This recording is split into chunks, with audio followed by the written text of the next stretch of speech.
The heart monitor flatlined, offering a high-pitched endless scream that served as the soundtrack to my pathetic end. In my previous life, I died completely alone in a sterile, freezing room at Mount Sinai Hospital. I had spent 4 grueling years fighting to restore my husband's shattered memories after a catastrophic car wreck. I sacrificed my youth, my career, and my sanity. And my reward? The moment his memories finally clicked into place. He looked at me with absolute disgust, filed for divorce, and ran straight into the arms of his first love. When my vision faded to black, I swore if I ever got another chance, I would never try to fix him again. The smell of rubbing alcohol and cheap institutional coffee hit me like a physical blow. I gasped, my lungs inflating violently as if I had just broken the surface of a frozen lake. My eyes snapped open. I wasn't in the morgue. I wasn't in a hospital bed, wasting away from the stress-induced aneurysm that had ended my life. I was sitting in a rigid plastic chair in the waiting room of Cedars-Sinai Medical Center. Audrey, are you listening to me? I blinked against the harsh fluorescent lighting. Standing in front of me was Dr. Aaron Mitchell. He looked younger, his face less lined by exhaustion than I remembered. He was holding a clipboard, his expression a mixture of professional clinical detachment and genuine pity. The swelling in Jason's brain has stabilized, Aaron continued, his voice echoing as if coming through a long tunnel. But as I was explaining, the trauma to his temporal lobe was severe. He's awake, but he is suffering from profound retrograde amnesia. He doesn't know where he is. He doesn't know what year it is. And Audrey, he doesn't remember you. A violent shudder racked my body. I looked down at my hands.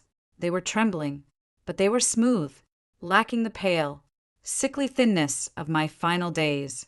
I was wearing my beige trench coat, the exact one I had worn the night Jason wrapped his Porsche around a concrete divider on the Pacific Coast Highway.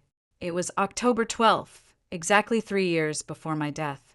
I had been reborn. In my first life, this was the Anavamis. This was the exact moment my tragic martyrdom began. Upon hearing Aaron's words, I had collapsed into tears, clutching the doctor's scrubs, vowing to do whatever it took to bring my husband back. I spent the next 36 months orchestrating a desperate, agonizing rehabilitation. I plastered our home with photographs. I reenacted our first dates. I read him his favorite books. And I fiercely guarded him against the woman he had secretly been texting before the crash. I forced his brain to rewire itself, dragging his memories out of the dark. And when Jason finally remembered, he didn't thank me. He stared at me with eyes full of resentment and said, "Why did you force me back into this miserable life with you? I was free. Now I remember why I was leaving." I closed my eyes, letting the memory of that ultimate betrayal wash over me. The pain of it was still sharp, still suffocating, but this time it was swiftly followed by an overwhelming, intoxicating surge of absolute clarity. "Audrey," Aaron touched my shoulder gently. "I know this is devastating. We have a team of neurologists, it's fine." I interrupted. My voice sounded foreign to my own ears. Calm, flat, devoid of the hysterical desperation that had defined me 3 years ago. Aaron frowned, taken aback. "I'm sorry," I said. "It's fine, Aaron. Thank you for doing everything you could." I stood up, smoothing the wrinkles from my coat. My mind was racing, calculating, rewriting my entire future in real time. "Can I see him?" "Of course," Aaron replied hesitantly, leading the way down the sterile corridor. "Just prepare yourself. He is very confused. He might be agitated." I followed him to room 412. Aaron pushed the heavy door open and stepped aside. There he was, Jason Caldwell, the heir to the Caldwell real estate empire, the man I had loved since we were 22. He was sitting up in the hospital bed, his head wrapped in thick white gauze. The right side of his face was heavily bruised, a mosaic of purple and yellow, but beneath the bandages, He still possessed that striking, arrogant handsomeness that had always drawn me in. He looked up as I entered. In my first life, seeing the complete lack of recognition in those familiar blue eyes had shattered my soul into a million pieces. This time, I felt absolutely nothing. It was like looking at a stranger. "Who are you?" Jason asked, his voice raspy and defensive. I stopped at the foot of his bed, crossing my arms. I didn't rush forward to hold his hand. I didn't burst into tears. I just looked at him. "I'm Audrey," I said simply. "Audrey," he repeated, tasting the name as if it were a foreign word. He winced, bringing a hand to his bandaged head. "The doctor said I'm married. Are you my wife?" "On paper," I replied smoothly. Jason recoiled slightly, confused by my icy demeanor. "What is that supposed to mean? Do I know you? I mean, obviously I know you, but why don't I feel anything?" "Because our marriage was over long before you drove your car into a wall." I lied. Well, it was a half-lie. Our marriage had been deeply flawed, held together by my blind devotion and his comfortable apathy. But we hadn't been actively divorcing. However, in this new life, I was changing the narrative immediately. Jason stared at me, his brow furrowing as he tried to grasp the concept. Before he could ask another question, a frantic commotion erupted in the hallway outside. "Where is he? Let me through!" The shrill, panicked voice cut through the quiet hum of the intensive care unit. A second later, the door to room 412 flew open, and she burst in. Jessica Blaine. She was exactly as I remembered her from this day. Petite, fragile, with perfectly disheveled blonde hair and wide, tear-filled hazel eyes. She was an artist, a free spirit who had dated Jason in college before his overbearing family chased her away for not being pedigree enough. 6 months before the crash, she had returned to the city, and Jason had been secretly meeting her. I had found the coffee receipts, the lingering scent of her cheap vanilla perfume on his coats. In my previous life, when Jessica stormed into this room, I had completely lost my mind. I screamed at her, called security, and physically shoved her out into the hallway, claiming my territory as the devoted wife. It had been the beginning of a bitter, multi-year war where I played the villainous, possessive spouse, keeping the tragic amnesiac away from his true love. This time, I took a step back and gestured toward the bed as if offering her a seat at a restaurant. "Jason!" Jessica sobbed, rushing past me without a second glance. She threw herself onto the edge of the bed, burying her face in his neck, careful not to hit his bandages. "Oh my God, Jason, I heard about the crash on the news. I was so terrified. I thought I lost you." Jason stiffened. His amnesia meant he didn't remember her either. He looked down at the weeping woman, clutching him, then looked up at me, his eyes wide with utter bewilderment. Who is this?" he asked, his voice trembling slightly. Jessica pulled back, her tear-streaked face a picture of devastation. "Jason, it's me. It's Jessica. Baby, don't you know me?" "He has retrograde amnesia, Jessica," I said evenly from the foot of the bed. "He doesn't remember anything from the last decade." Jessica gasped, her hands flying to her mouth. She looked at him with such profound tragedy you would think she was auditioning for an Oscar. "Oh, Jason, my poor Jason." She turned to me, her eyes suddenly hardening with defensive hostility. "What did you do to him? Audrey, were you fighting again? Did you drive him to this?" "I was at home asleep," I replied, my tone completely bored. He was the one driving 90 miles an hour on a wet road. I walked over to the small table in the corner of the room, picked up my leather handbag, and slung it over my shoulder. The stark contrast between Jessica's dramatic wailing and my utter indifference was clearly short-circuiting Jason's damaged brain. "Wait," Jason said, pushing himself up slightly. He looked between the two of us, I don't understand. If she's my wife. Who are you? He asked Jessica. Jessica sniffled, looking down at her hands. I'm the woman who truly loves you. Jason, we were together before you were forced into this life. She cast a venomous glare in my direction. She's right. I chimed in cheerfully. Both of them snapped their heads toward me in shock. What? Jason whispered. She's right. I repeated, walking toward the door. Jessica is the love of your life. Jason, I'm just the corporate merger your father forced you into. And frankly, this accident has given me the perfect out. Jason's jaw dropped. You're just leaving? I'm sitting here with a traumatic brain injury. I don't know my own name. And my wife is walking out the door. I told you we were already done. I said smoothly. I looked at Jessica, whose mouth was hanging open in stunned silence. She had come here ready for a war, armed with tears and righteous indignation. Taking away her fight completely destabilized her. He's all yours.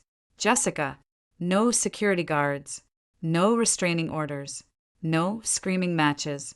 You want to play nurse? Have at it. I'll have my lawyer, Cameron Hughes, draft the preliminary divorce papers and send them to the hospital by Friday. You're a monster, Jessica breathed out, though her eyes betrayed a flicker of triumphant glee. He's injured and vulnerable, and you're abandoning him. I'm giving him exactly what he wants. I said, my voice dropping to a low, cold whisper. I looked right into Jason's eyes. In my first life, I had begged those eyes for a sliver of affection. Now, I saw them for what they were, empty vessels of a man who never valued me. Don't worry, Jason. I won't ever try to force you to remember me. Have a nice life. I turned on my heel and walked out of room 412. I didn't look back as the heavy door swung shut behind me, severing the tie to my torturous past. I let out a breath I felt like I had been holding for 3 lifetimes. I was free. The next 3 weeks moved with a blinding, exhilarating speed. In my previous life, I had practically lived at Cedar Sinai. I slept in terrible chairs, ate vending machine food, and bathed with wet wipes in the public restrooms just to be by his side. My design firm, Lumina Interiors, nearly went bankrupt because I neglected all my clients. This time, I went straight back to our sprawling, oppressive modern mansion in the Blue Ridge estate, packed exactly 3 suitcases of my personal belongings, and left. I didn't touch the joint accounts. I didn't take the expensive jewelry his family had given me as hush gifts whenever he acted out. I took only what I had earned myself, and I leased a beautiful, sun-drenched loft in the Arts District downtown. By Tuesday, my lawyer, Cameron, had delivered the divorce papers to Jason's hospital room. Cameron called me from his car immediately afterward. Audrey, are you absolutely sure about this? You are entitled to half of the Caldwell assets. By rushing an uncontested divorce, citing irreconcilable differences, you're walking away from tens of millions of dollars. Cameron, if I fight for his money, his family will tie me up in litigation for a decade. I said, sipping a hot matcha latte while looking out the massive windows of my new loft. I want a clean break. Today. Did he sign them? He did. Cameron sounded baffled, though he seemed confused. He asked where you were. I told him you were busy running your firm. The Blaine woman, Jessica, she practically guided his hand to sign the documents. She's hovering over him like a hawk. Let her. I smiled. Process the paperwork. Cameron, get a judge to expedite it. With Jason out of my life, my energy skyrocketed. I poured all the agonizing dedication I had once wasted on his recovery into Lumina Interiors. I pitched to high-end commercial clients, redesigned boutique hotels, and networked ruthlessly, without the emotional anchor of a dying marriage dragging me down. My firm's revenue tripled in 6 months. Meanwhile, through the city's elite gossip mill. I heard the updates on Jason Caldwell. His physical recovery was miraculous. The bruises faded, the bandages came off, but his memory remained a total blank slate. The Caldwell family patriarch had initially tried to bar Jessica from the hospital, but without me there to act as the family's obedient enforcer, Jessica easily manipulated the narrative.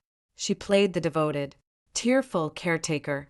She convinced an amnesiac Jason that his family was toxic and controlling, and that I had been a cold, abusive wife who abandoned him the second he was no longer useful. Because Jason's brain had no memories to contradict her. He believed her completely.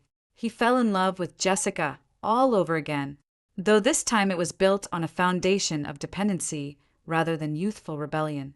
9 months after the accident, the ink on our divorce decree was fully dry. 11 months after the accident, my phone buzzed with an incoming text from Natalie, a mutual society friend. It was a photo. Jason and Jessica. They were standing under a floral arch at the Waverly Country Club. Jason was in a sharp tuxedo, looking healthy and handsome, though there was a slight, vacant hesitation in his posture. Jessica was wearing a flowing, bohemian white gown, beaming triumphantly at the camera. Caption: The amnesiac heir marries his true love. Can you believe they actually did it? Audrey, are you okay? I looked at the photo. In my previous life, seeing him with her had felt like someone slowly carving out my organs with a rusted spoon. Today, I felt the same mild amusement one might feel watching a predictable soap opera on television. I replied, "Never better. Send them my regards." I tossed my phone onto the sofa and went back to reviewing blueprints. I was thriving. Jason was happily married to his angel. Jessica had won the prize she always wanted. Everything was perfectly in its place.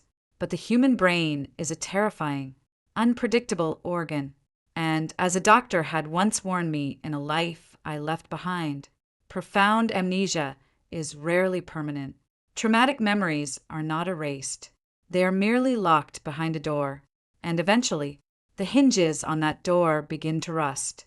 It started quietly. Exactly 2 years after the crash. For the first 2 years following the finalization of our divorce, my life was a masterclass in upward trajectory. Divesting myself of the emotional black hole that was Jason Caldwell was the greatest business decision I ever made.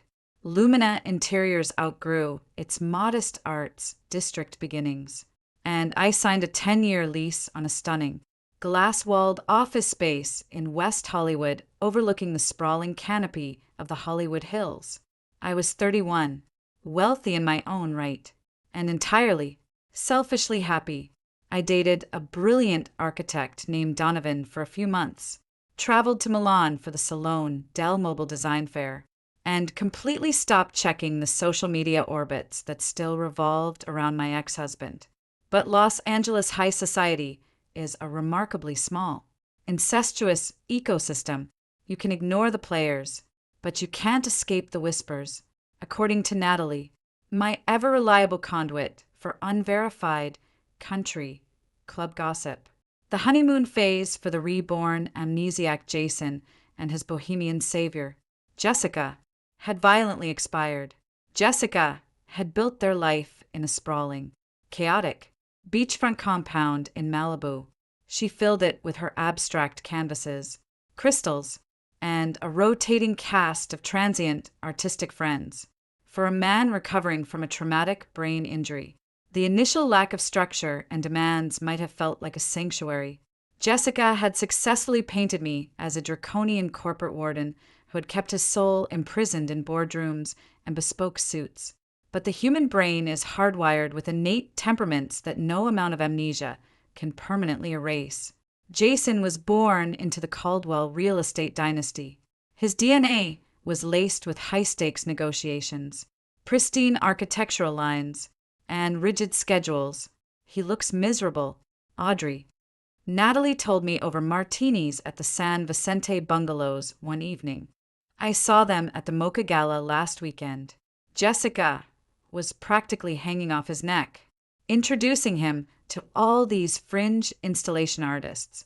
Jason looked like he was trying to solve a complex math equation in his head just to disassociate.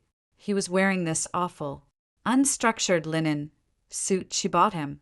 He kept tugging at the lapels like he was suffocating. I stirred my drink, feeling a detached sense of irony. He traded a gilded cage for a bohemian one. At least my cage had a decent ROI. The reality of Jason's situation became starkly clear 3 weeks later when I received an unexpected calendar invite. The sender was Montgomery Caldwell, Jason's formidable father, and the patriarch of Caldwell Enterprises. In my first life, Montgomery had tolerated me because I kept his son disciplined. When Jason filed for divorce to run off with Jessica, Montgomery had coldly cut me off, siding with blood over loyalty. But in this life, I was the one who had walked away. I had left on my own terms, leaving Montgomery to deal with the fallout of his son marrying a woman the family despised. I met Montgomery at the Polo Lounge in the Beverly Hills Hotel. He looked a decade older than the last time I had seen him. The sharp, intimidating edge that usually defined him had dulled into a weary resignation. "Audrey," he said, standing up to kiss my cheek as I arrived. "You look spectacular. Success suits you." "Thank you, Montgomery," I replied, sliding into the dark green leather booth. It's amazing what 8 hours of uninterrupted sleep a night can do for the complexion. "What can I do for Caldwell Enterprises?" Montgomery sighed, ordering a scotch straight up. "I'll get right to it. We are breaking ground on the Grand Avenue project next month. It's going to be a 70-story, mixed-use, luxury flagship in downtown LA. I want Lumina Interiors to handle the commercial levels, the lobby, the executive lounges, the flagship restaurant." I raised an eyebrow. The Grand Avenue project was a $15 million design contract. It was a career-defining anchor. "I'm flattered, Montgomery, but Caldwell Enterprises has an in-house design team. Why outsource to your former daughter-in-law?" He took a slow sip of his scotch, his eyes fixed on the table. "Because I need an excuse to bring Jason back into the fold, and I need someone who won't coddle him." I stiffened. "I'm a designer, Montgomery, not a babysitter. If this is some convoluted plot to get me back into his life." "God, no," Montgomery interrupted, holding up a hand. "Believe me, I know that ship has sailed, and frankly, I don't blame you for sinking it. But my son is drowning in that ridiculous commune in Malibu. He hasn't looked at a spreadsheet in 2 years. His wife," Montgomery practically spat the word, "keeps him isolated. She tells him the corporate world caused his accident. She feeds his amnesia with lies about how he always hated the family business. And you think forcing him to work with me will fix that?" "I think," Montgomery said, softly leaning forward, "that Jason is starting to realize the life he's living doesn't fit the man he actually is. He asked me for a job last week behind Jessica's back. He wants to be the project manager for Grand Avenue. I agreed on the condition that he works with the best independent firm in the city. You." I looked out at the sun-drenched patio, calculating the risks. Working with Jason meant dealing with Jessica's inevitable hysteria. It meant opening a door I had firmly bolted shut. But the old Audrey, the desperate, heartbroken woman from a past life, would have run away to protect her fragile emotions. The new Audrey saw a $15 million contract. "My firm requires a 40% retainer upfront," I said, meeting Montgomery's gaze with absolute ice.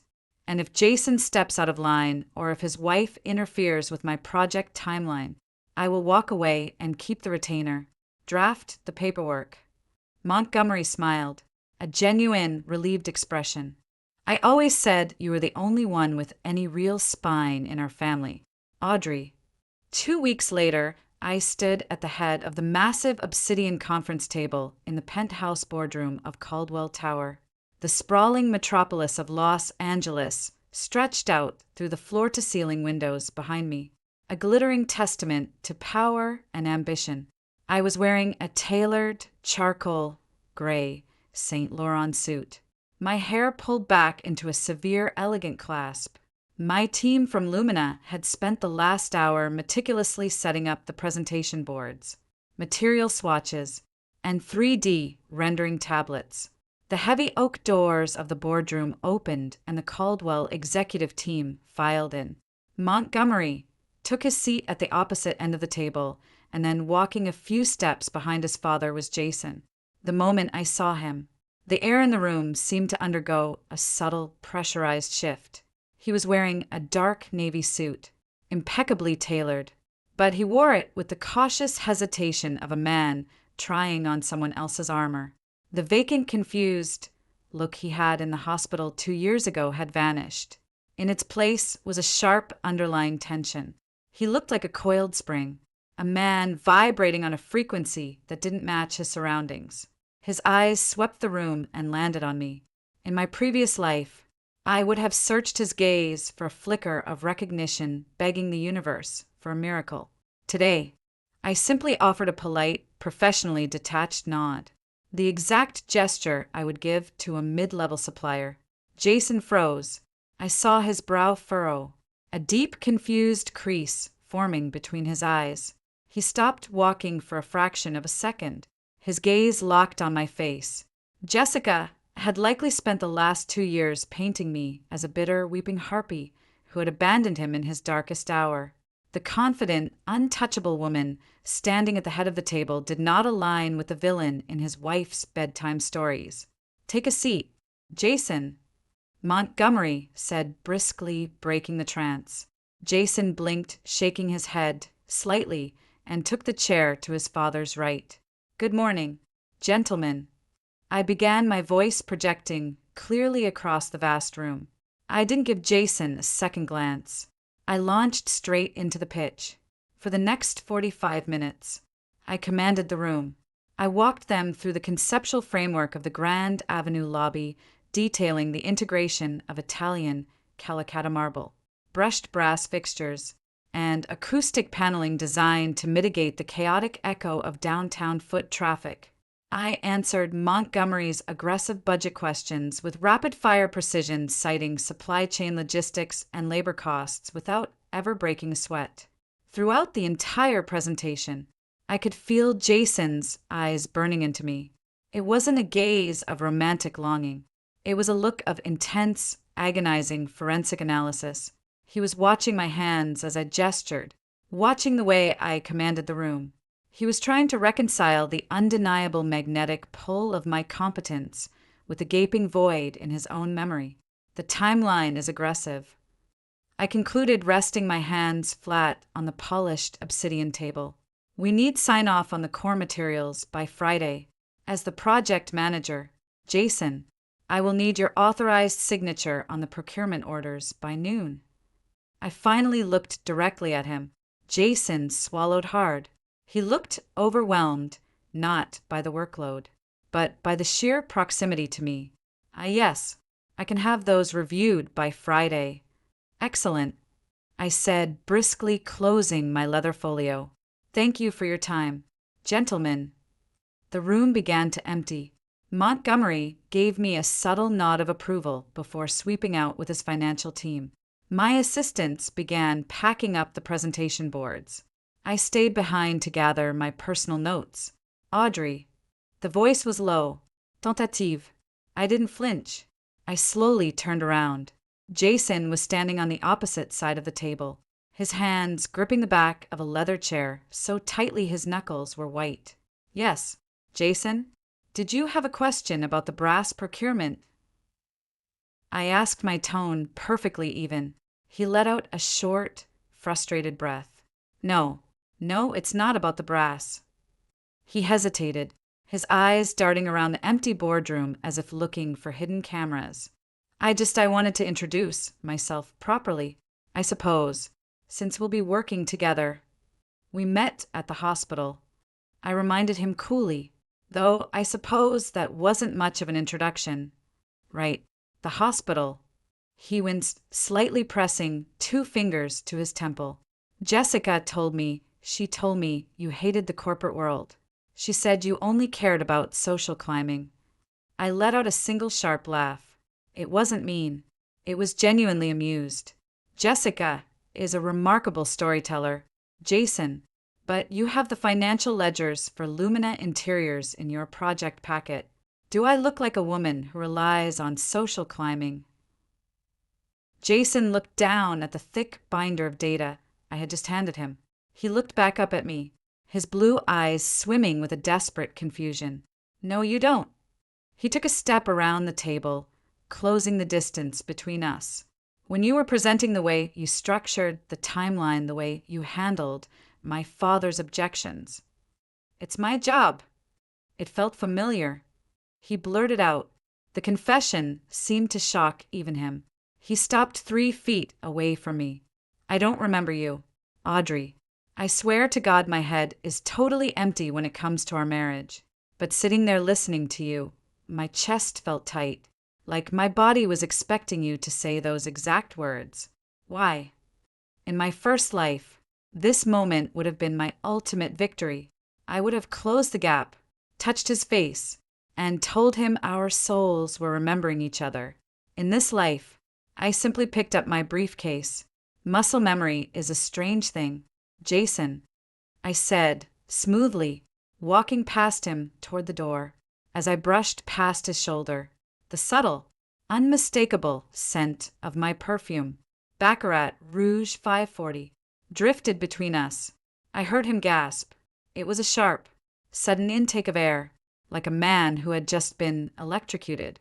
I paused at the door and looked back. Jason had staggered backward, clutching the edge of the table. His eyes were squeezed shut, his face pale, breathing heavily, as if a slideshow of fragmented, violent images was flashing behind his eyelids. The rust on the door to his memory was finally breaking, and I was going to let it tear him apart. Have the procurement orders on my desk by Friday noon. Jason, I said, and walked out.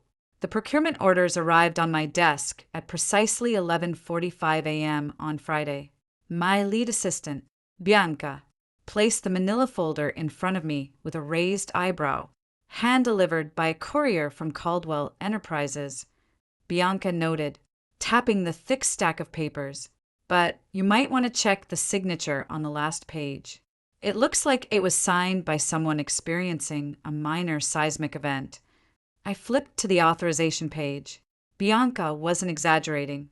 Jason's signature, usually a domineering, sweeping script that matched his father's, was jagged and erratic.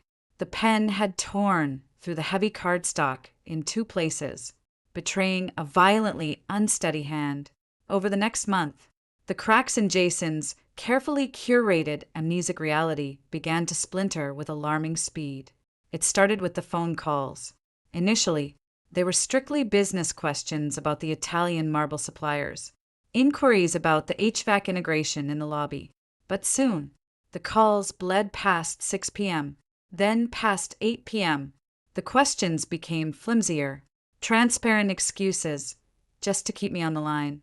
I answered every call with the same sterile, automated courtesy I would offer a telemarketer, offering zero emotional traction. Audrey, he murmured over the phone one Thursday night. It was past 10 p.m.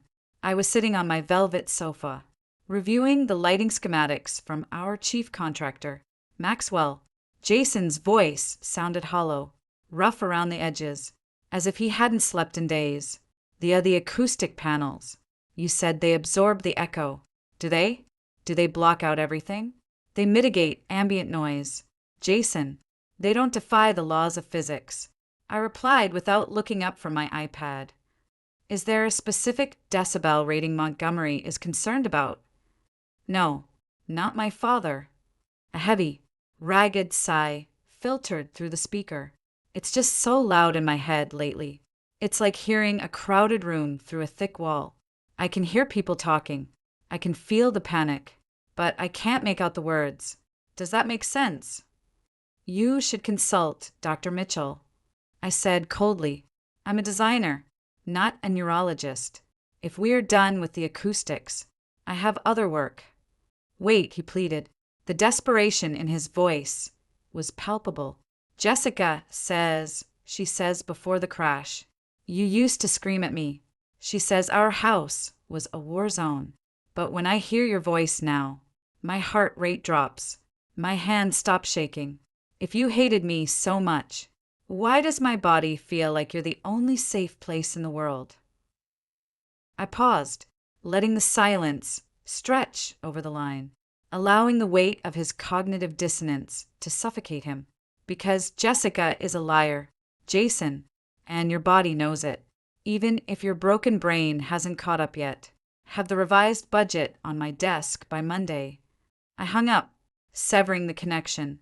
According to the relentless Los Angeles gossip machine, fed to me reliably by Natalie, Jessica was rapidly losing her grip. Jason had moved out of their shared bedroom in the Malibu compound, claiming the sound of the ocean was triggering severe migraines. He had stopped wearing the shapeless, bohemian clothes she bought him, opting instead to sleep in his tailored dress shirts. Paranoia had completely consumed Jessica. She fired their private chef and their driver, convinced they were spies feeding information to the Caldwell family. She started showing up unannounced at Caldwell Tower, demanding to sit in on Jason's meetings, hovering over him like a prison warden. But she couldn't stop the inevitable. Traumatic memories are like water. They will always find the hairline fractures in a dam. The physical deterioration of Jason Caldwell was startling.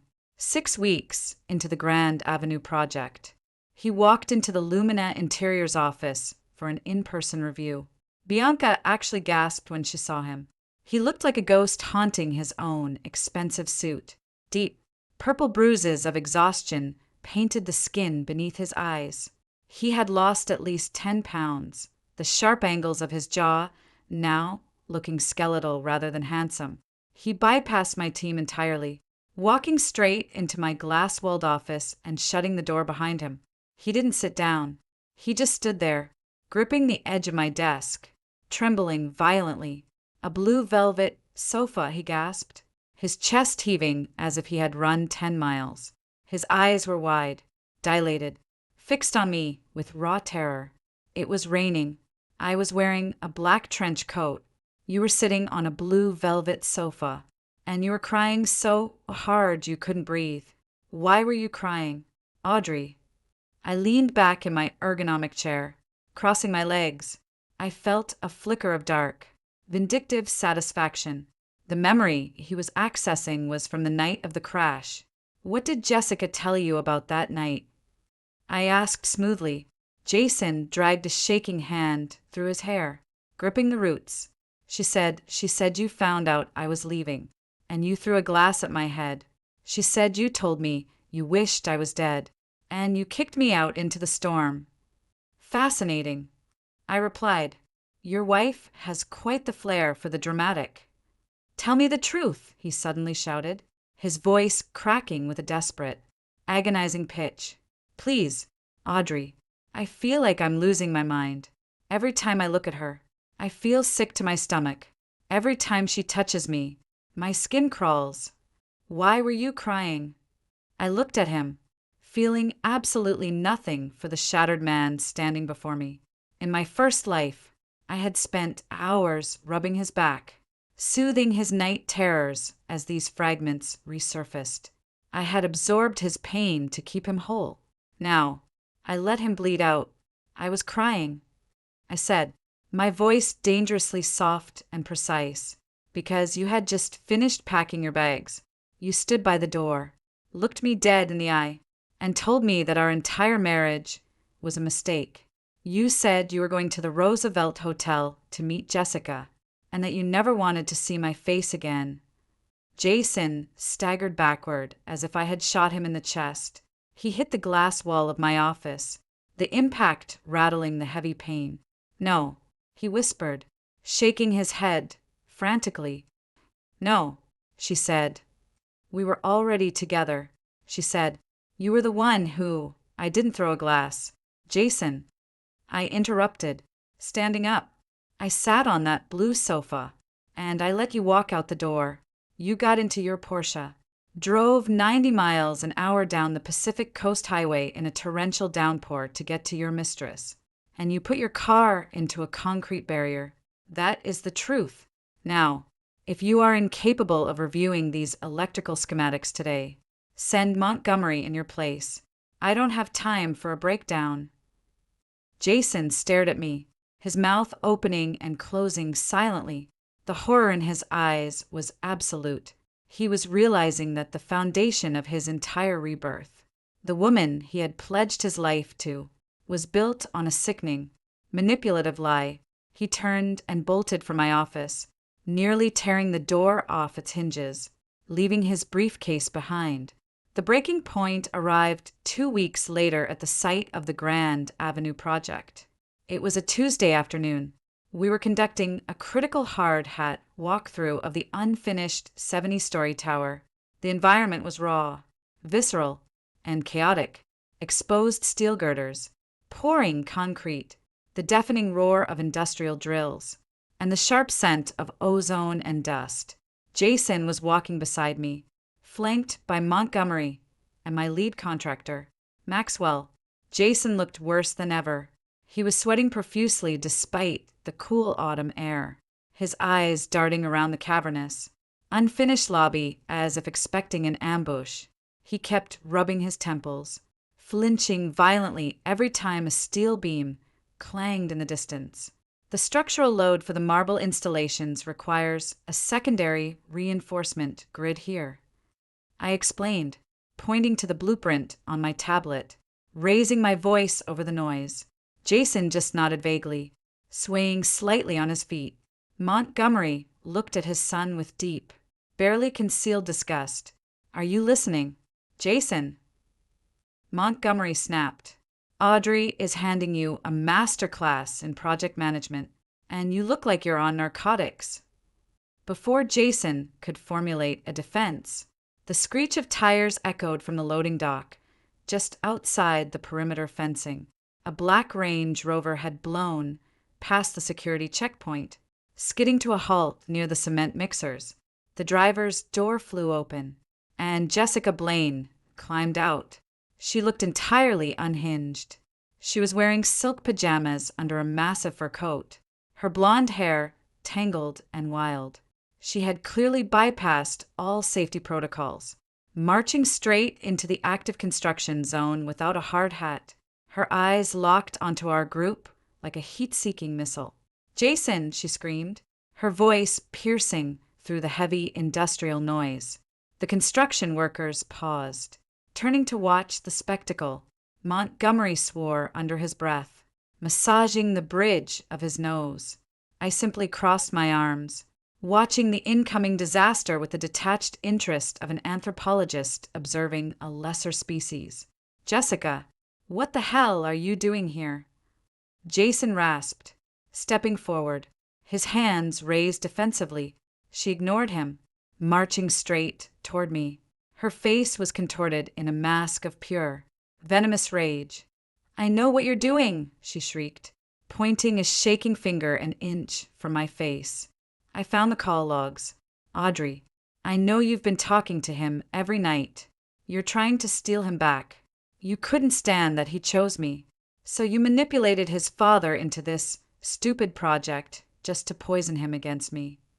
Jessica, lower your voice," Montgomery commanded, stepping between us. "You are trespassing on an active Caldwell site. Security will escort you out." "Don't you touch me, you old tyrant!" She spat at Montgomery before turning her manic glare back to Jason. She grabbed his arm, her acrylic nails digging into the fabric of his suit. "We are leaving. Right now. You are quitting this project. And we are going back to Malibu. She is gaslighting you, Jason. She's trying to implant false memories to ruin us." Jason tried to pull his arm away, but her grip was desperate, clawing at him. "Jessica, stop it. You're embarrassing yourself. People are watching." "I don't care," she screamed, tears streaming down her face. She was losing her grip on her prize, and the panic was making her reckless. She looked at me, her chest heaving. He doesn't want you. He never wanted you. You are a corporate transaction. I am his soulmate. I looked at her, entirely unbothered, a slight, mocking smile playing on my lips. Take him, Jessica, I said, my voice carrying clearly over the ambient noise of the site. I left the hospital 2 years ago and gave him to you, with a bow on top. I don't want your husband, but I highly suggest you ask him why he's the one calling me. Jessica let out a guttural sound of frustration and yanked Jason violently by the lapels of his jacket. You promised me, she shrieked right into his face. You promised me we were done with them. You promised me that night at the Roosevelt. You said you would drain the trust and we would leave the country. You promised. The words hung in the dusty air. You promised me that night at the Roosevelt. Jason froze. The violent trembling in his hands abruptly stopped. The color drained completely from his face, leaving his skin a terrifying ashen gray. He stared down at Jessica's, hands clutching his suit, his breathing completely suspended. The final, rusted hinge on the heavy steel door in his mind didn't just break. It detonated. I saw it happen in real time. It was as if an invisible, physical shockwave ripped through his body. His pupils blew wide open, consuming the blue of his irises. The dam had collapsed, and a decade of suppressed, agonizing history flooded his damaged brain in a single, catastrophic millisecond. He didn't just remember the crash. He remembered everything. He remembered our wedding. He remembered the quiet Sunday mornings in our old estate. He remembered my patience, my loyalty, and my unwavering support against his father's cruelty. He remembered the exact smell of my Baccarat rouge perfume. He remembered lying to my face for months. He remembered the sneer on his own lips when he packed his bags. He remembered driving like a madman in the rain, screaming at Jessica over the Bluetooth because she was threatening to expose them if he didn't secure the trust fund money before midnight. And, most devastatingly, he looked at me and remembered the cold, horrific truth. In this life, I didn't wait for him. I didn't save him.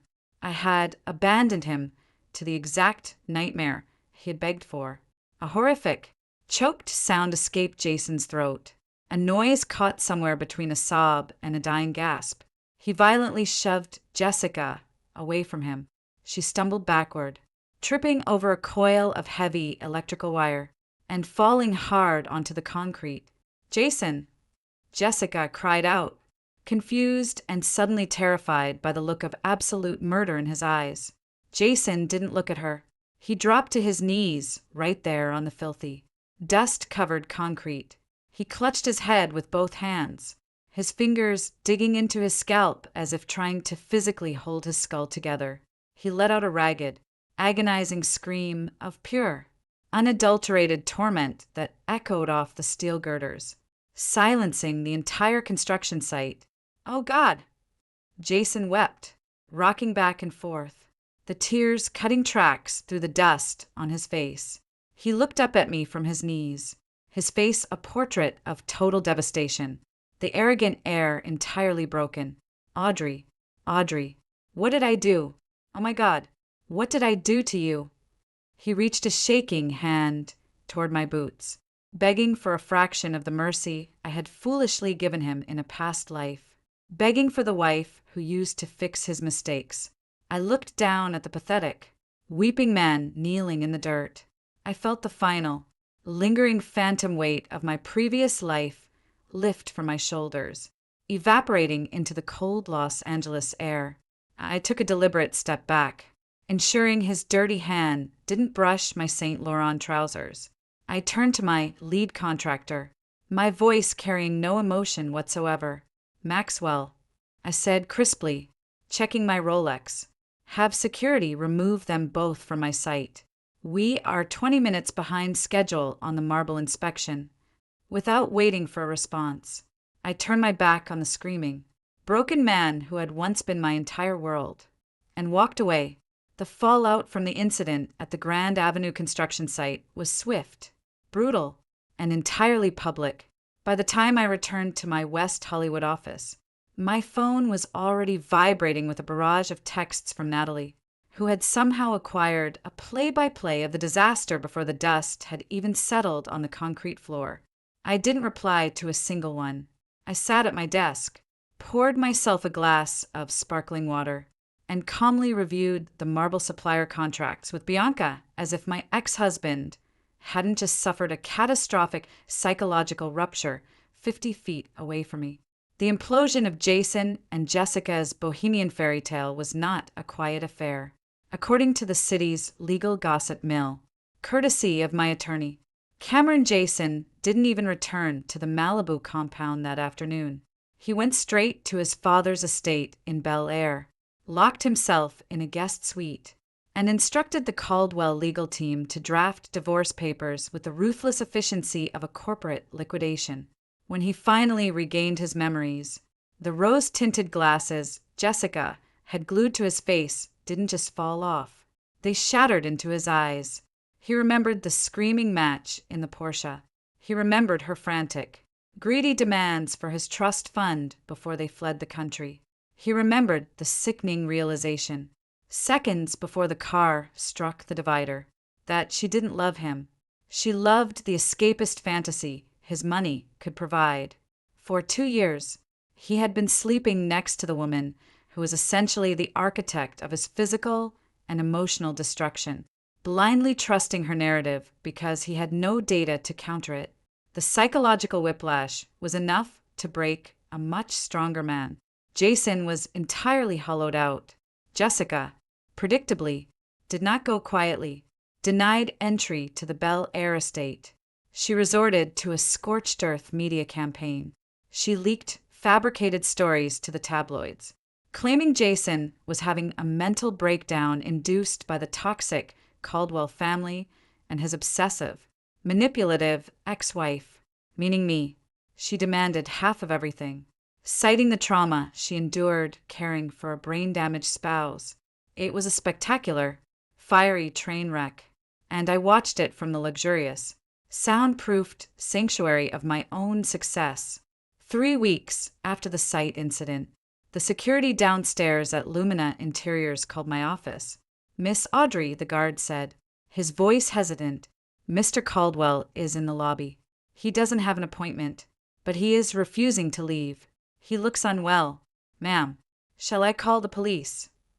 I glanced at the live feed from the lobby security camera on my monitor. Jason was standing near the reception desk. He looked like a vagrant who had stolen a designer suit. He was unshaven, his shoulders slumped, clutching a small worn leather box in his trembling hands.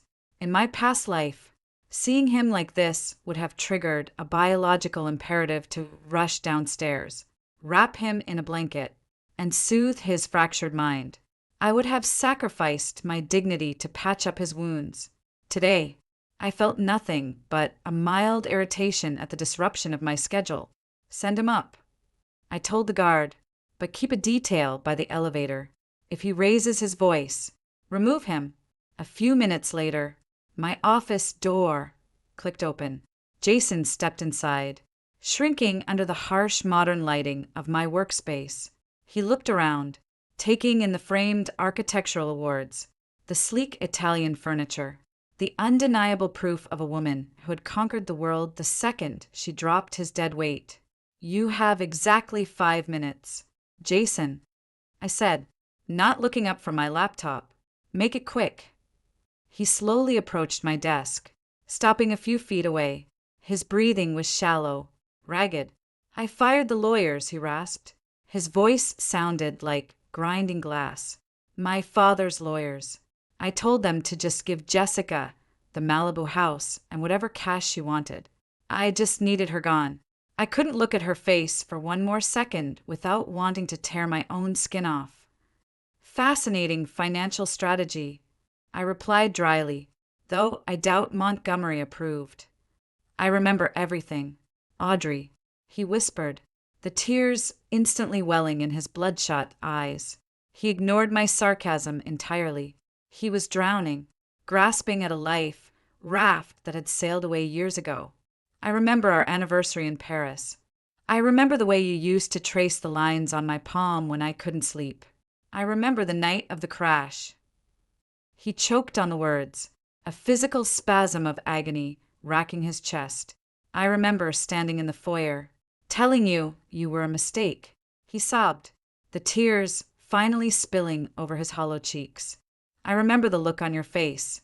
You were so quiet. You didn't even fight back. You just looked at me like I was already dead. And God, Audrey, the guilt, it is eating me alive. Every time I close my eyes, I see you sitting on that blue sofa, letting me go. He placed the small leather box on my desk and pushed it forward with trembling fingers. I went to the bank, he said, his voice breaking completely. I got this out of the safe deposit box. It's your grandmother's sapphire ring, the one I made you take off when I asked for the divorce. Please, just take it back. Let me do something right. Let me start fixing this. I looked at the worn leather box. I remembered the day I had taken that ring off. The metal had felt cold, heavy, like a shackle, finally sliding off my finger. I reached out, picking up the box. Jason let out a ragged gasp of hope, his eyes widening as he watched my hands. He thought this was the cinematic turning point. He thought his suffering had paid his toll, and that I would open the box, slip the ring on, and tell him we could try again. Instead, I casually tossed the box into the stainless steel trash can under my desk. The heavy thud echoed loudly in the silent office. Jason flinched as if I had struck him across the face. Audrey, why? Because I don't want it, I said, meeting his horrified gaze with absolute chilling calm. And I don't want you. You seem to be under the delusion, Jason, that your newly recovered memories somehow change the reality of our situation. They don't. They only change your reality. You remembered the truth. And now you have to live with the fact that you destroyed your own life. I was sick, he pleaded, dropping to his knees, gripping the edge of my desk. I was a stupid, arrogant fool. But I love you. I know that now. Jessica was a parasite. She manipulated my amnesia. Stop, I commanded, my voice slicing through his pathetic groveling like a scalpel. I leaned forward, looking down at him. Do not blame the amnesia. You were sleeping with Jessica 6 months before you wrapped your car around that barrier. The amnesia didn't make you cheat. The amnesia didn't make you cruel. It just gave you an excuse to forget the monster you already were. Jason let out a strangled, pathetic wail, burying his face in his hands. Your 5 minutes are up, I said, pressing the intercom button on my desk. Security, Mr. Caldwell is ready to be escorted out. Please, he begged, not moving from the floor, his tears leaving wet stains on the polished hardwood. Just tell me how to fix it. Tell me what to do. I'll do anything. There is nothing to fix, Jason, I said softly, delivering the final, fatal blow to his ego. Because nothing is broken. My life is perfect. You are simply no longer a part of it. The security guards entered, lifting him by his armpits. He didn't struggle. All the fight, all the arrogant Caldwell fire had been permanently extinguished. He looked back at me one last time before the doors closed, his eyes completely dead. He had finally realized the true horror of his situation. I wasn't angry anymore. I was utterly indifferent. 6 months later, the winter air in Los Angeles was crisp and clear, a rare, perfect evening for the grand opening gala of the Grand Avenue project. The 70-story tower stood as a glittering monolith against the downtown skyline. The lobby, a sprawling masterpiece of Italian Calacatta marble, brushed brass, and perfectly calibrated acoustic architecture, was packed with the city's elite. Photographers flashed their cameras near the velvet ropes, capturing the city's most influential figures as they marveled at the space. I stood on the mezzanine balcony, looking down at the crowd, holding a flute of vintage champagne. I was wearing a custom emerald green silk gown that cascaded to the floor. My hair swept up in a flawless architectural twist. The press had spent the entire week profiling Lumina interiors, calling my design work a triumph of modern luxury. I had secured 3 more multi-million-dollar contracts just that evening. You outdid yourself, Audrey. I turned. Montgomery Caldwell was standing next to me, holding a glass of scotch. He looked incredibly tired, his usual intimidating posture curved by an invisible weight. Thank you, Montgomery. I smiled, clinking my glass against his. It came in under budget and 3 weeks early. I expect a glowing review on my corporate site. He chuckled, a dry, humorless sound. He looked down at the crowd below, his eyes scanning the sea of tuxedos and designer gowns. You earned every penny of your fee, and you earned the right to walk away from my family. I didn't reply, taking a slow sip of my champagne. He's here, you know, Montgomery said quietly, not looking at me. Jason. I raised an eyebrow. I'm surprised you let him out of the house. From what I hear, his erratic behavior cost Caldwell Enterprises the Wilshire acquisition last month. Montgomery sighed, rubbing his jaw. He's a ghost. Audrey. He barely eats. He sits in his office, staring at the wall. The board is forcing a vote next week to remove him from his executive position, and I'm not going to stop them. He needs psychiatric help, not a boardroom. Jessica took him for $5 million in the settlement, and I think it was the cheapest price we could have paid to get rid of her. But the damage she and he did to his mind, it might be permanent. Actions have consequences, Montgomery. I said smoothly, a concept your son learned entirely too late. I know, Montgomery murmured. He looked at me, a rare expression of genuine remorse in his hard eyes. I should have treated you better when you were my daughter-in-law. You were the only thing holding him together. We lost the best thing that ever happened to this family. Enjoy the party, Montgomery, I said gracefully, stepping away from the heavy conversation. I navigated my way down the sweeping brass staircase, nodding to clients and accepting congratulations. As I reached the ground floor, near the massive, abstract bronze fountain I had commissioned for the center of the lobby, I saw him. Jason was standing near the edge of the water, isolated from the buzzing crowd. He was wearing a tuxedo that looked 2 sizes too big for his gaunt frame. The golden light from the chandeliers cast deep, skull-like shadows across his face. He looked 10 years older, a hollowed-out shell of the golden boy he used to be. He saw me approaching and stiffened, his eyes locking onto me with a desperate, starving intensity. I didn't alter my path. I walked directly toward him, the emerald silk of my gown gliding across the marble floor. As I passed him, I didn't stop. I didn't slow down. I merely turned my head, met his agonizing, tear-filled gaze, and offered the exact same polite, sterile nod I had given him the day he walked into the boardroom. No anger, no pity, just a brief acknowledgement of a stranger taking up space in my masterpiece. I saw his chest collapse as if all the oxygen had been violently sucked from his lungs. He reached a trembling hand out toward me, a silent, pathetic plea, but I was already gone, melting into the crowd of people who admired me, respected me, and paid me. I walked out the heavy glass doors of the lobby and into the cool, clear Los Angeles night. The valet brought my car around, a sleek black Mercedes I had bought with my own money. I slid into the driver's seat, the leather smooth and perfect, as I pulled away from the curb, leaving Jason trapped in the beautiful echoing prison I had built for him. I adjusted the rearview mirror. I couldn't see the building anymore, only the open road stretching out before me, illuminated by the bright, piercing beams of my headlights. In my first life, I believed that love was a battlefield where martyrdom was the ultimate victory. I thought that by sacrificing my soul to piece together his broken mind, the universe would eventually reward me with his devotion. I died realizing that a shattered mirror only reflects a distorted reality, no matter how carefully you glue the shards back together. Rebirth didn't just give me a second chance. It gave me the ultimate weapon: total unapologetic apathy. I didn't have to seek revenge or orchestrate his downfall. I merely stepped aside and allowed his own toxic nature and terrible choices to consume him.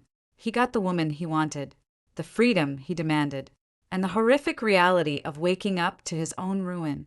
The greatest triumph wasn't watching him break down when he remembered my worth. It was the absolute, unshakable peace of knowing I simply didn't care anymore.